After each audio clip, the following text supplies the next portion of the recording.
Hola, soy Pablo Benza y esto es La Contra, el resumen de los temas que realmente te importan, sin importar a quién le moleste. Se acaba el lunes 29 de abril y en la mañana de hoy ha ocurrido algo que resume todo el tablero de poder que se viene jugando desde el verano del 2023. Tenemos un gobierno débil. Así lo ha aceptado el ministro de Economía, José Arista, en entrevista con RPP. Una entrevista que se convirtió en un verdadero confesionario abierto para un ministro que, si algo nos ha demostrado, es que no está dispuesto a ocultar la realidad. Les resumo los momentos más importantes de la entrevista, porque estoy convencido que son la mejor manera de entender la dinámica política del último año y medio y para anticipar lo que se nos viene. Lo primero, Arista interpretó la rebaja de la calificación crediticia de S&P como la consecuencia de un proceso largo. Tenemos un déficit que se ha mantenido alrededor de 2.8. Y tiene razón, en parte. Es verdad que el mundo viene perdiendo confianza en nuestra fortaleza fiscal y por ende en nuestra capacidad de pagar nuestras deudas. Como recordó Arista, desde mediados del gobierno de Humala, que el Perú no registra un superávit fiscal. Año a año, nuestro Estado gasta más de lo que le ingresa. Un poquito más, es cierto, pero más. Y cuando ese poquito ha superado los límites establecidos en la regla fiscal, pues se ha ampliado la regla fiscal. Algo que no ocurrió en 2023 cuando se rompió oficialmente la regla fiscal en 20 años y fue un escándalo. Pero la verdad es que si antes no se había roto es porque se acomodó a lo que se necesitaba. Todo eso es cierto y se explica por un proceso de deterioro lento pero constante del manejo de las cuentas públicas y del crecimiento económico general, que empezó precisamente a los pocos años del gobierno de Humala y no ha parado ni con PPK, ni con Vizcarra, ni mucho menos con Castillo. La verdadera última época dorada de nuestra macroeconomía fue con Alan García en su segundo gobierno, donde Arista fue viceministro.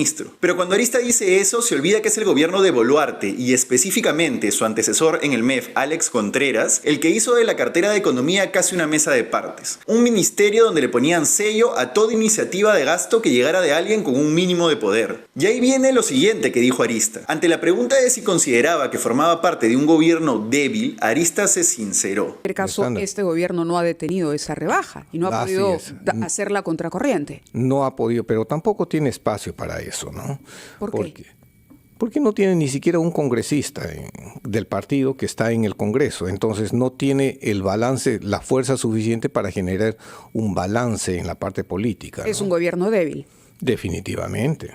Definitivamente, dijo. Y es que, ¿qué más podía decir? Iba a fruncir el ceño, poner cara de malo y decir que era un gobierno poderosísimo que tenía perfectamente controlado el timón de la economía. Cualquier persona hubiera notado la mentira. Como bien dijo Arista, al gobierno de Dina Boluarte le ha pasado factura desde el día 1 no tener ni un solo voto propio en el Congreso. ¿Se puede gobernar así? Bueno, a Martín Vizcarra, que estuvo en la misma situación con el Congreso del 2020, lo vacaron rapidito. Y eso que él tenía un enorme respaldo popular, ¿eh? Entonces, claro, como vengo diciendo hace tiempo, todo el gobierno de Boluarte quedó rehén de los políticos. Tenemos un ejecutivo que no puede emprender ninguna reforma eficaz, vetar ninguna iniciativa irresponsable, ni pisar ningún callo político porque se lo traen abajo en 3 días. Y así es imposible gobernar. De hecho, como les explicaba ayer, esa es la principal razón por la que Standard & Poor's nos ha rebajado la calificación crediticia. Lo vuelvo a repetir para que se les quede grabado. A S&P le importa 3 pepinos la pelea por el control del Ministerio Público, que si Benavides es corrupto o no, le da igual. Lo que le importa es que el resultado final de la ecuación de poder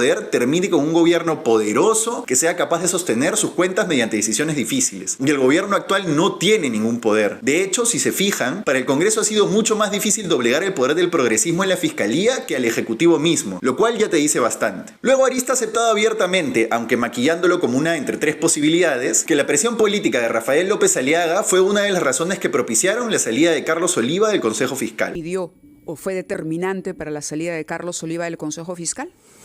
No lo sé ahí, mire. ¿No lo sabe? A ver, yo tendría 3 reflexiones ahí. Podría ser, como usted dice, el alcalde de Lima por sus desencuentros que ha tenido con respecto a esta deuda. Podría ser también el exministro Alex Contreras por sus desencuentros que ha tenido, digamos, Pero respecto... Alex Contreras había accedido al pedido de los integrantes del Consejo para la renovación de Carlos Oliva. No es así. Yo envié la carta a la presidenta. Entonces, ¿usted había accedido a ese pedido? ¿A cuál pedido? De la renovación de Carlos Oliva. Claro, por Usted supuesto. avalaba esa renovación. Yo avalaba y la presidenta a su ministro de Economía le dijo que no. Está en su derecho. ¿A alguien le quedaba duda? No, pero que lo diga el propio ministro de Economía, quien además aceptó que él pidió que mantengan Oliva, ya es bastante. Y después, Arista ha dicho, casi con miedo, que si la Municipalidad de Lima sigue perdiendo arbitrajes, la situación de su deuda sí podría volverse inmanejable. ¿Sobreendeudada la Municipalidad de Lima? Depende mucho de las sentencias judiciales que le vayan saliendo en contra, ¿no? A la fecha, cuando se hizo esta autorización, no estaba sobreendeudado, pero si le siguen saliendo denuncias o algunas sentencias judiciales y él no puede responder en forma positiva, definitivamente va a caer como por en ejemplo Rutas de Lima. Ya sobra decir a estas alturas lo que he dicho en programas anteriores. Un MEF, como los de antes, habría puesto los pies sobre la mesa con Porqui y le hubiera ganado la pulseada a un simple alcalde. Porque los MEF de antes tenían peso político y sus decisiones eran custodiadas y respaldadas por los llamados poderes fácticos, como el gran empresariado. Ahora el gran empresariado tiene que guapear al MEF para que diga algo, como lo hizo la Confiepa el viernes. Pero bueno, sigamos. Arista también dijo que no observó la ley de retiro de AFP, con la que más allá de todo yo estoy totalmente de acuerdo, pero porque en vez de hacer eso prefirió negociar con el Congreso para que saque un par de disposiciones de la norma que sí podían realmente ser perjudiciales para la economía. Waldo Mendoza dijo que los iba a llevar al Tribunal Constitucional cuando hicieron el retiro del 2020, pero al final no lo hizo, recordó Arista. ¿Para qué me iba yo a enfrentar un Congreso en el que no tengo ni un voto y que mañana me censura si me pongo belicoso si no iba a lograr nada? Debió decir. Bueno, es una explicación bastante sincera. De hecho, si lo vemos desde el punto de vista estratégico, Arista ha logrado algo donde pudo no obtener nada. Pero ese es apenas el partido de un tema específico, las AFPs. Lo que dicen estas declaraciones del ministro para el futuro es que este gobierno ya no es ni siquiera un rehén, es un monigote. Y esto, les aseguro, va a generar que la disparidad de poderes se profundice. Hoy somos gobernados por un gobierno incapaz de girar el timón. ¿Cómo vamos a pensar que no vamos camino a un naufragio? Estamos a un escalón de perder el grado de inversión según S&P. Y queda claro que sin un MEF fuerte, ese escenario desastroso es solo cuestión de tiempo. A menos que algún evento específico cambie la correlación de poderes entre Ejecutivo y Parlamento, todo indica que llegamos al 2026 como en el bono como basura, el país yéndose a pique y la confianza empresarial en negativo. Y yo sé que a muchos de ustedes eso le parece lejano, pero si son de clase media y no nacieron con la vida resuelta, sus empleos, su capacidad adquisitiva y el futuro que tengan sus hijos en este país depende mucho de todo lo que les acabo de decir. Ese fue el tema del día en la contra, vamos un corte y volvemos con los titulares de hoy. No te olvides de darle like a este video y suscribirte al canal, que esta comunidad crece a paso firme. Anuncia en la Contra Podcast, la información que necesitas sin importar a quién le moleste. Hemos empezado este proyecto desde la sala de Paolo Benza, y para garantizar la sostenibilidad de este espacio te necesitamos a ti, a tu bolsillo, a tu aporte, a tu sencillo. Porque si confías en nosotros, le das una manito también a la información periodística y a la Pepa sin filtros, y te haremos llegar a esas audiencias que aún no te conocen. Te esperamos. Volvemos con la contra, el resumen de los temas que realmente te importan sin importar a quién le moleste. Hoy tenemos un picadito bien variado en este segundo bloque, vamos. 1. Keiko Fujimori informó esta mañana en su cuenta de Twitter que su padre, el recientemente liberado Alberto Fujimori, fue internado en la clínica de Delgado para prepararse para una biopsia en la lengua. Según el diagnóstico médico que compartió Keiko Fujimori, su padre tendría un tumor en la lengua y se estaría buscando evaluar su naturaleza y dimensión. Alberto Fujimori va por los 86 años y por fuerza de la vida lo más probable es que muere en la próxima década. Más allá de valoraciones sentimentales, lo cierto es que es la figura política que ha marcado la política peruana de los últimos 35 años. Y hasta hoy su legado, personificado en su hija, sostiene un voto duro que le permite pasar todas las elecciones a segunda vuelta sin problemas. 2. La estatal china COSCO Shipping, dueña mayoritaria del enorme puerto de Chancay al norte de Lima, ha dado el primer paso para llevar al Perú a un arbitraje internacional. Según gestión, hace 2 semanas se le notificó al MEF que se había iniciado un primer periodo de 6 meses en los que se busca llegar a una solución amigable en el marco del TLC con China. A la par, un juzgado peruano ha declarado inadmisible la demanda que impuso la Procuraduría del Ministerio de Transportes a pedido de la Autoridad Portuaria Nacional para anular el acuerdo que le daba exclusividad a COSCO Shipping sobre el puerto de Chancay. Casi que parece que una cosa se dio en consecuencia de la otra, ¿no? Lo cierto es que era evidente que las pretensiones de la Autoridad Portuaria Nacional para joderle un proyecto contrato multimillonario a una empresa china,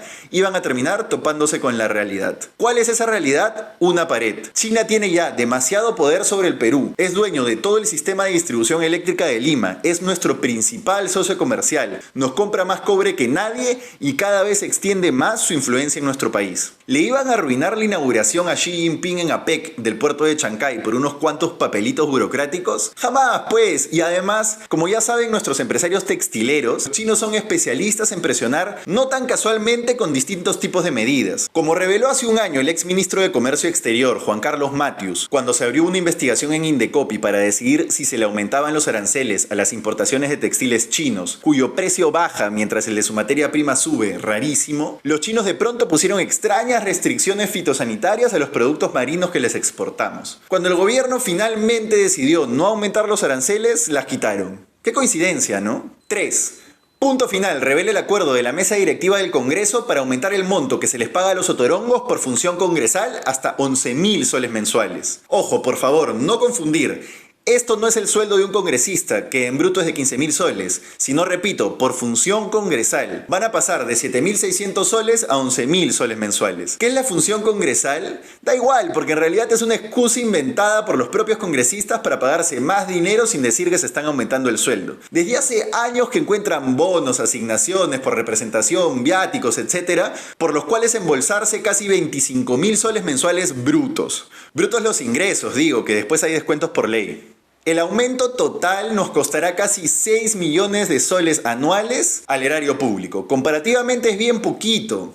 Para que se hagan una idea, les comparo con la muletilla de siempre. ¿Saben cuánto es, en comparación, el salvavidas acumulado que ya le vamos dando a Petroperú? No 10, no 100, no 1000, 2500 veces más. Pero sí, por supuesto, saca un poco de bilis ver a los incompetentes de la Plaza Bolívar pagarse más por ganarse el odio de la población a pulso. Quizás el Congreso debería aprobar esta secuencia. Primero, obtener cierto grado aceptable de aprobación. Nadie dice mayoritario, nadie dice 40%, pero algo respetable, y de ahí recién pensar en subirse el sueldo, ¿no creen? Por supuesto, acá les vamos a explicar lo que nadie más les va a explicar. ¿Saben a quién tenemos que agradecerle este aumento en la función congresal para los otorongos? Al ex ministro de Economía, Alex Contreras. ¿Cómo así? Es que como tenía vocación de felpudo, Contreras les dejó un regalito a los parlamentarios en la ley de presupuesto del 2024. El ex ministro aceptó meter la disposición complementaria final número 94, que dice que el Congreso podía pedir este año de vuelta los saldos del dinero que no ejecutó en el 2023, algo que no puede hacer casi ninguna otra entidad. Y claro, el actual MEF tuvo que cumplir a finales de marzo último con esa norma, aprobándoles un crédito suplementario por 50 millones de soles. Gracias, Alex. Y 4. Esta es de hace unos cuantos días, pero vale la pena rescatarla porque es sobre algo que no está presente en la vida diaria de todos. El MEF anunció que está buscando aumentar el número de notarios en el Perú para reducir el costo de los trámites para la gente corriente. Sí, como usted, como yo. Y por supuesto, ni corto ni perezoso, el decano del Colegio de Notarios, mismo controlador aéreo, salió a defender su feudo y criticó la iniciativa del MEF. Para el actual ministro de Economía, las notarías son un monopolio legal, lo que hace que sus trámites sean, cito, carísimos. Y sí, tiene razón. ¿Saben cuántos notarios hay en Lima?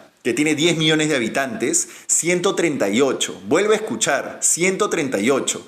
Un notario por cada 72.000 habitantes. Son un número cerrado y limitado. Pero teoría económica básica, ¿cómo no van a mantener sus precios caros, pues? ¿Por qué no aumentar el número de notarios y reducir el número de trámites que tienen que pasar por una notaría, como propone una reciente columna de Iván Alonso? Ellos salen a decir que la seguridad jurídica y bla bla bla, pero la realidad es que ese monopolio asegura ingresos enormes a personas que no tienen mayor mérito que haber nacido en familia de notario, conseguido ser notario hace muchos años.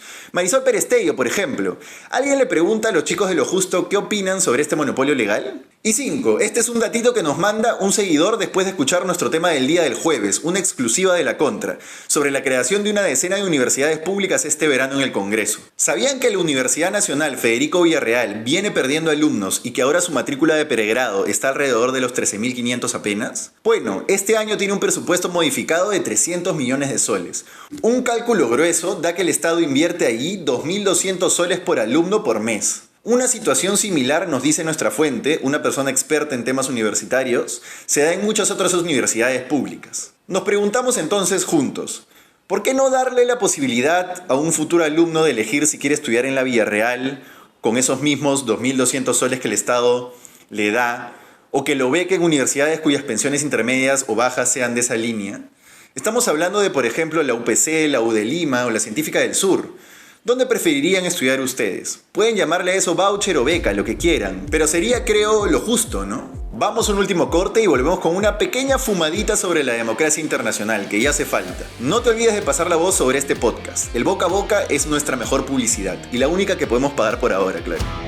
Anuncia en La Contra, el nuevo podcast para monetizar de Paolo Benza.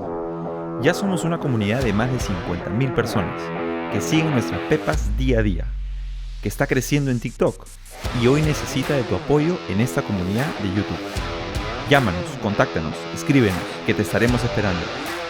Y de paso te contamos algunas pepas sin compromiso.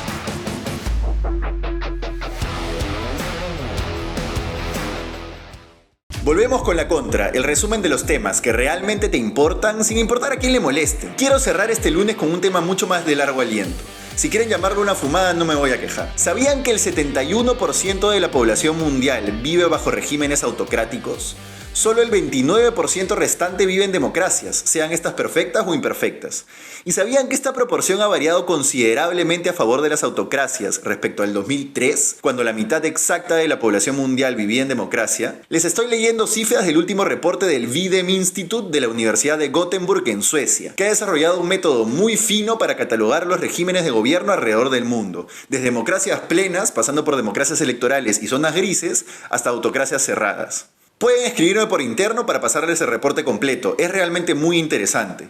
Por ejemplo, da un histórico de los regímenes de cada país desde los 70, y claro, si vemos Perú, llama las cosas por su nombre. El gobierno de Velasco fue una autocracia, y los 3 años post-autogolpe de Fujimori también. La reflexión que quería que hagamos juntos es sobre el futuro de la democracia liberal como sistema de gobierno. Como saben, después de la caída del muro de Berlín, se consolidó algo que ya se venía construyendo desde el fin de la Segunda Guerra Mundial: la prevalencia de la democracia liberal como sistema de gobierno ideal en el mundo. No solo en el mundo occidental, sino en países en todo el mundo, salvo excepciones grandes como China, que pusieron a la democracia liberal como su sistema utópico. Por todos lados se extendió la idea de que una economía de libre mercado junto a un sistema de elecciones libres para definir a las autoridades cada cierto tiempo era lo mejor. Y que entre medio una red de instituciones y procedimientos legales iba a sostener el sistema en el tiempo. ¿Pero ha funcionado? La realidad nos parece decir que funcionó durante varias décadas, pero que esa fórmula se va agotando. Lo vemos claramente sobre todo en que fueron los países ricos, que ya es otra discusión cómo se hicieron ricos, los únicos que pudieron vivir pedazos de su utopía democrática, que en otros lados fue más una performance. En países pobres en realidad se pretendía significar la democracia y la libertad, pero no se conseguía, y no se consigue todavía. Por eso, poco a poco, muchos regímenes van sincerando lo que parece hacerse cada vez más evidente. No se puede gobernar en medio de la escasez general con elecciones libres, porque la democracia presupone un grado de idoneidad moral del ciudadano en sus elecciones que no se manifiesta masivamente en la escasez. O ya estoy volando mucho. En todo el mundo, retóricas antisistema democrático ganan fuerza. Las democracias van muriendo al ocaso de las propias falencias de ese sistema. Según el reporte del Videm Institute, al cierre del 2023 hay 18 países en proceso de democratización, menos de la mitad que en 2003. En cambio, hay 42 países en proceso de autocratización, 4 veces más que en 2003. Uno de ellos es el Perú. Y lo más interesante es que los países que se vuelven más autocráticos son los países con mayor número de habitantes. ¿Es la democracia un sistema que sirve en países con enormes bolsones de pobreza o solo para países medianitos cuyos ciudadanos han alcanzado ingresos de clase media para arriba? Les dejo esa pregunta para que vuelen un poquito. Y la payasada del día, antes que me olvide, es esta, nada más que decir. El último ministro que tuvo superávit en la economía peruana, de repente voy a generar algún suspiro en la cabina, pero fue con Luis Miguel Castilla. Pero después de eso... Perdona, ¿a qué se refiere con suspiro? No, un comentario. Pero un poco impertinente su comentario, ministro. Una broma. Pero después de eso no hemos tenido nosotros superávit fiscal. Eso fue todo por hoy en La Contra. Comenta, comparte, disfruta este video en la noche de hoy o en la mañana de mañana, como más te acomode. Y recuerda, la última vez que la U goleó 6-0 en el campeonato nacional, salió campeón. ¿Será que se asoma el título del centenario?